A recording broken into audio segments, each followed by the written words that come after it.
kerajaan akan terus memperkemas kerangka pembangunan 5 tahun akan datang bagi wilayah ekonomi Pantai Timur ECER supaya usaha merapatkan jurang pembangunan antarwilayah dan menarik lebih banyak pelaburan ke wilayah Pantai Timur dapat direalisasikan. Perdana Menteri Datuk Seri Anwar Ibrahim memaklumkan bahawa beliau sudah mempengerusikan mesyuarat Majlis Pembangunan Wilayah Ekonomi Pantai Timur ECERDC bilangan 2 tahun 2024 pada Selasa petang. Antara teras ekonomi utama sebagai pemacu pertumbuhan yang dibincangkan termasuklah industri terkait bakul makanan, pelancongan, pembuatan hard to abate dan industri marine, kata beliau menerusi hantaran di laman rasmi beliau di Facebook. Beliau berkata peranan sektor logistik dan tenaga boleh baharu sebagai pemboleh daya bagi ECER turut dibincangkan dalam mesyuarat itu.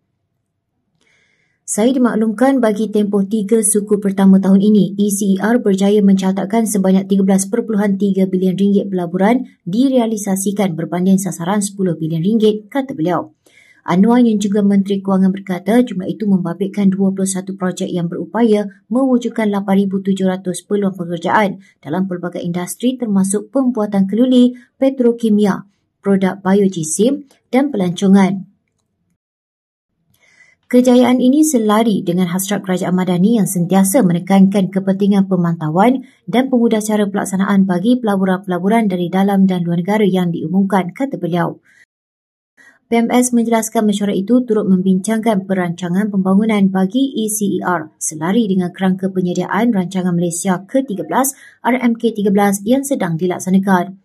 Dalam perkembangan yang lain, beberapa negara ASEAN turut menunjukkan minat menyertai BRICS selepas Malaysia menyatakan hasrat untuk menjadi sebahagian daripada blok ekonomi itu.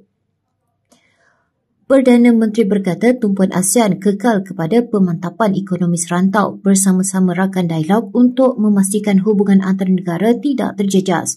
Anwar turut berkata hasrat itu dinyatakan selepas Malaysia mahu menjadi sebahagian daripada blok ekonomi kesatuan BRICS.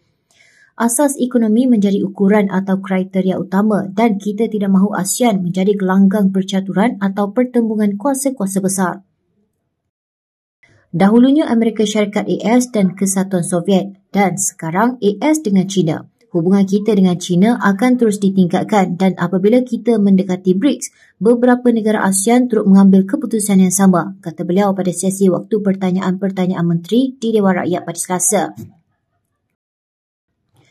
Beliau menjawab soalan tambahan Datuk Seri Amiruddin Syari PH Gombak yang ingin mengetahui pendekatan yang akan digunakan pada masa depan untuk memastikan kestabilan ASEAN dapat dipelihara di saat menangani masalah geopolitik seperti hubungan China dan AS serta isu yang berlarutan dalam ASEAN.